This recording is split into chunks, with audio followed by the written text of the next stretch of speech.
Donc, on va avoir deux interventions donc, de Dave Meslin et de Monsieur Milner. Par la suite, on va pouvoir donc avoir la partie plus interactive. Donc, Dave Meslin va s'adresser à nous en anglais, mais vous allez pouvoir suivre, il y en a une traduction de sa présentation, vous allez pouvoir suivre les idées clés sur sa présentation. So, Dave Meslin, I introduce you for what you're doing. So, he's a creative director with Unlock Democracy, an organization that promotes electoral reform in Ontario. He also works on many solutions to all the problems that we face with our democracy, our modern democracy here.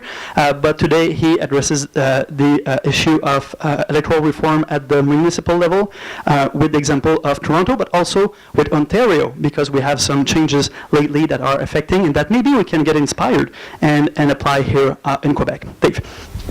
Merci. Bonjour. Je ne parle pas français, je suis désolé.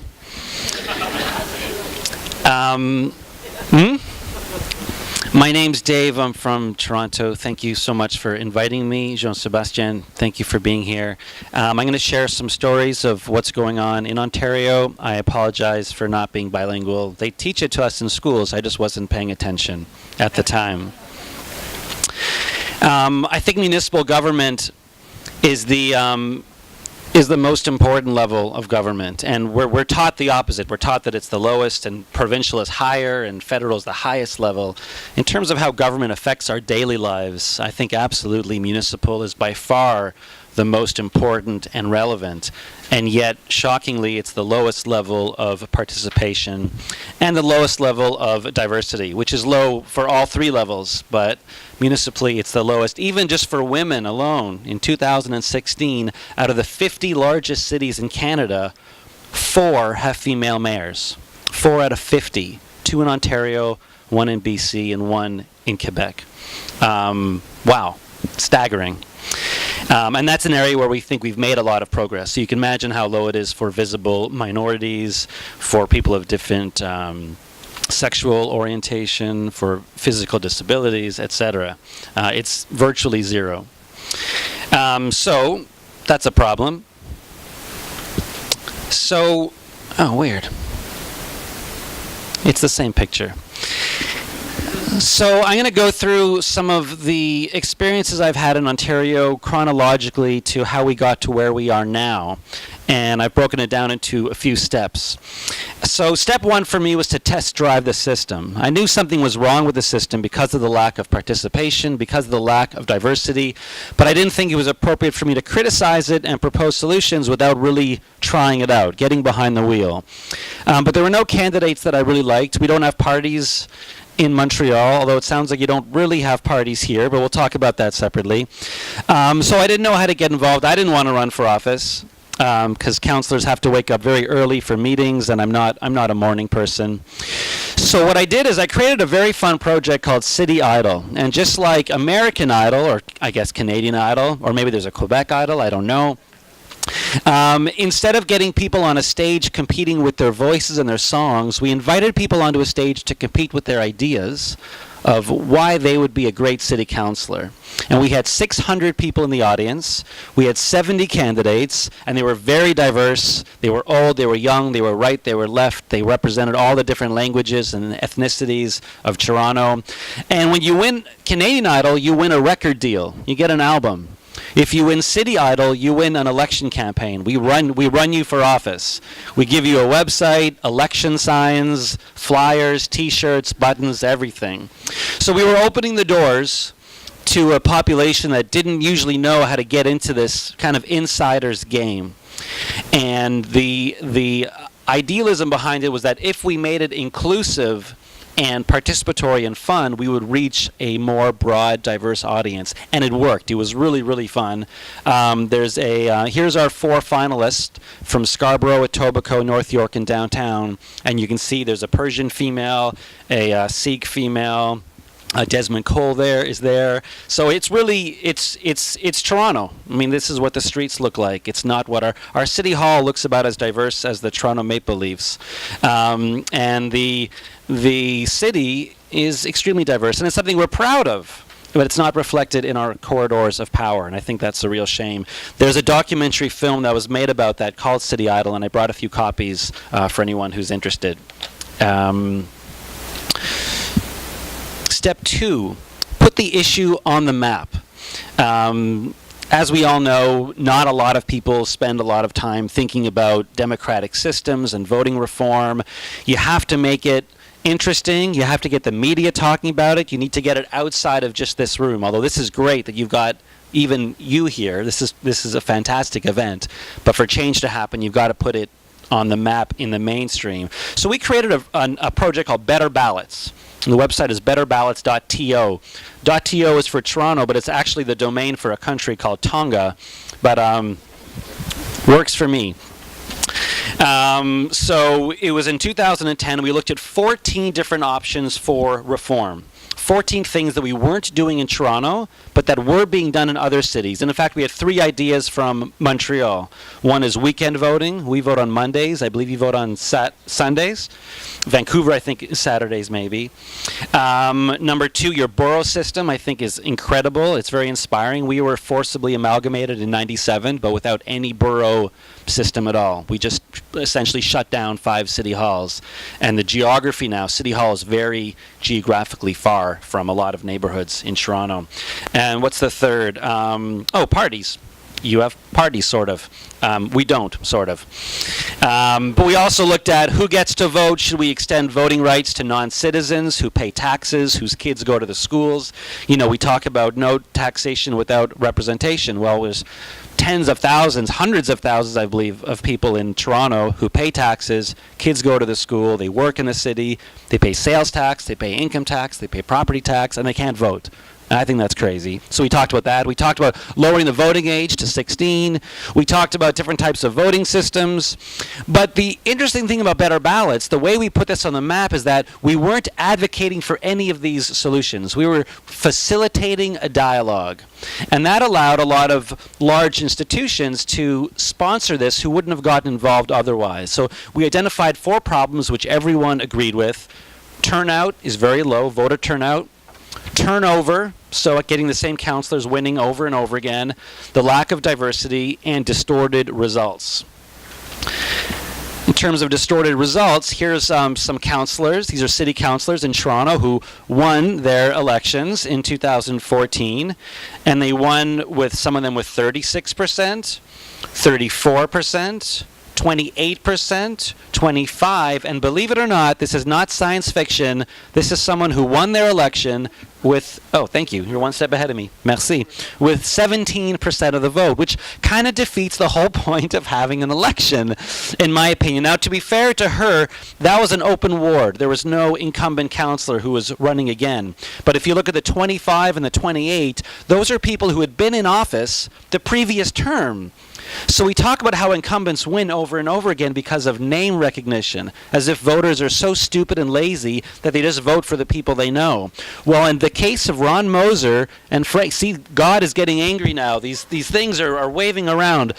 It makes everyone angry. So 75% of his voters knew who he was. They definitely know who he was because they send us all this mail with taxpayer-funded photos of themselves, and 75% didn't want him back, but he won. And only 28% wanted Frank DeGiorgio back as an incumbent, and he won. So everyone agrees that that's probably not the way elections are supposed to work. So what we were able to do by calling it Better Ballots and saying we're not proposing any solutions, we're proposing a dialogue to talk about solutions, all of these organizations, the largest civics groups in the city, all sponsored us. They didn't all give us money, but they said you can put our logo on. And that gave us a lot of credibility and legitimacy, and the media paid attention, and then politicians paid attention. And we got a lot of media coverage, which really got people talking about the issue. Merci. Step 3, get creative. We have to use fun and attractive and vibrant materials and communication methods to get beyond the usual activist, politically engaged crowd. So I organized an art exhibit called The Fourth Wall, and I brought copies for you if you'd like to have some.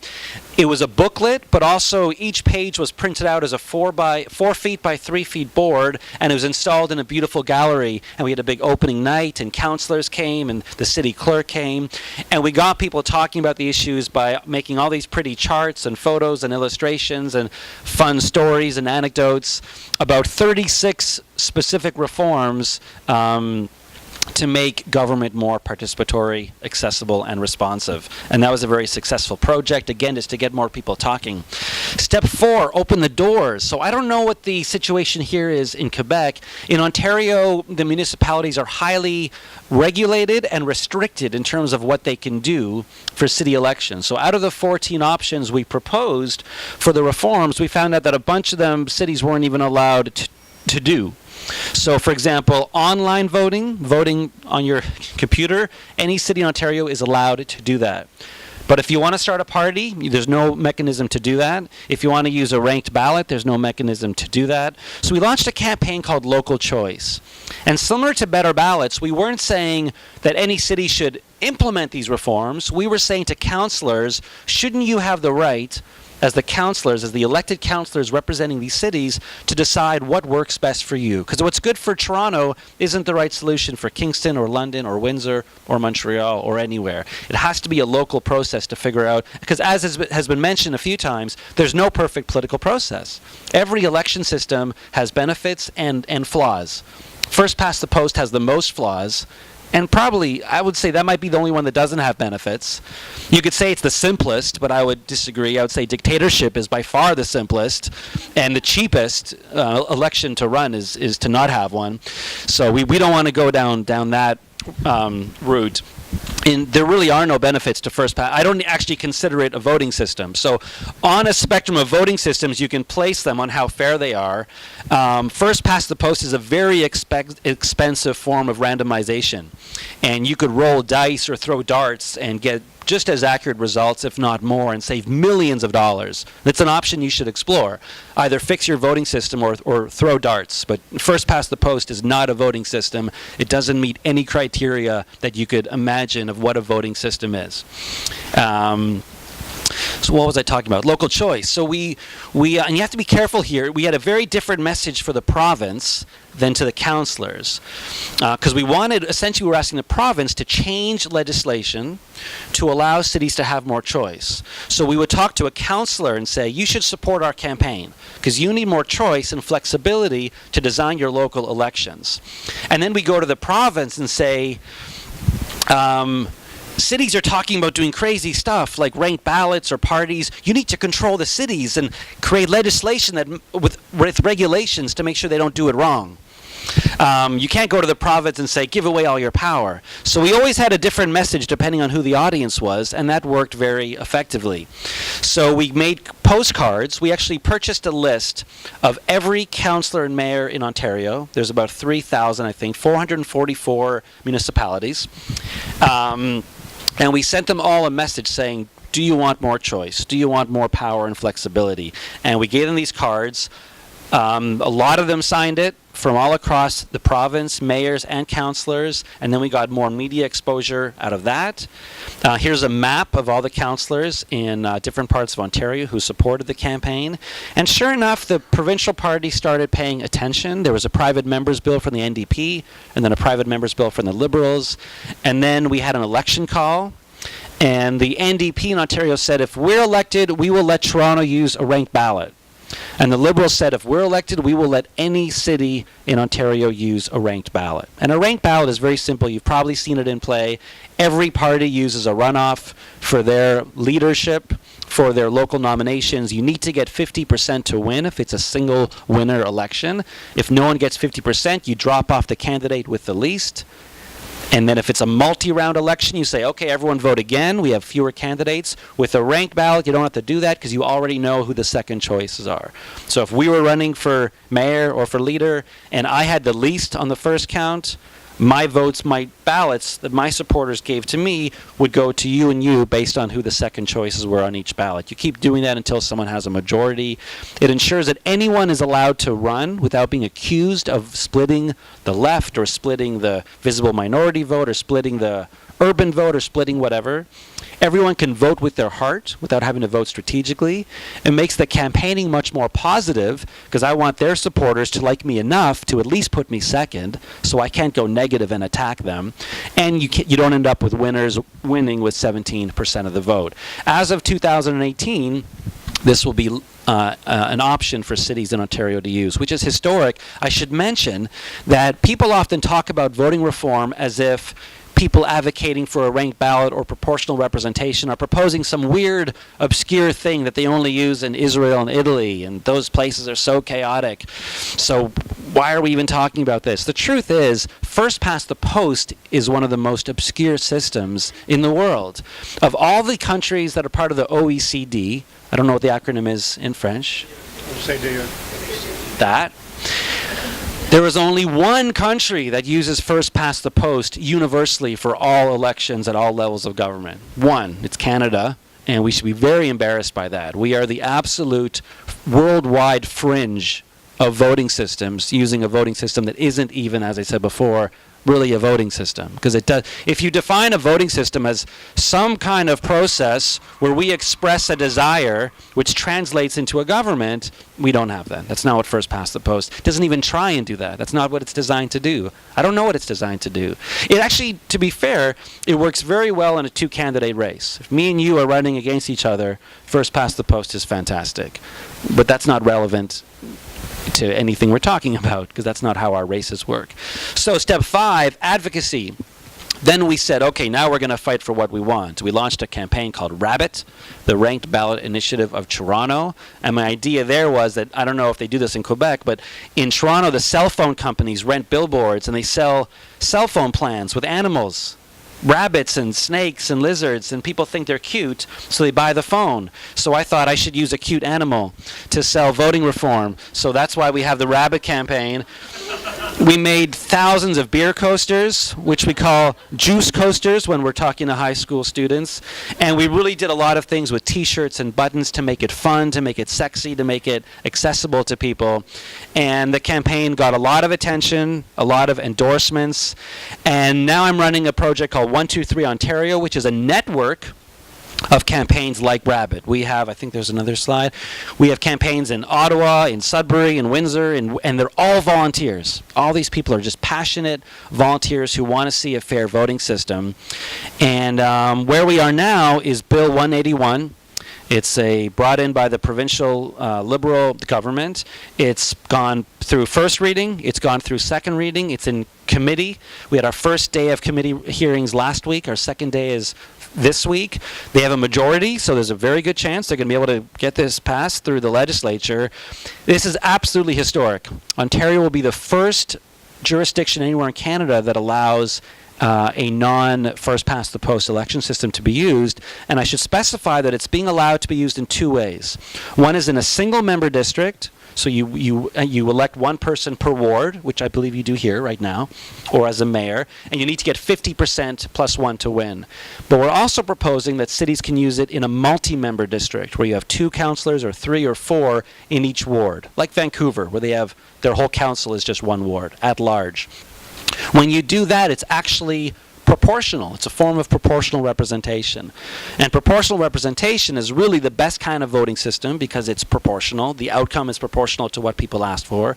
Federally, we could use a mixed member proportional system, which requires parties, party lists, and single-member districts, or you can use a ranked ballot in multi-member districts. And you're in an amazing position here in Montreal because you could use either municipally. No other city could.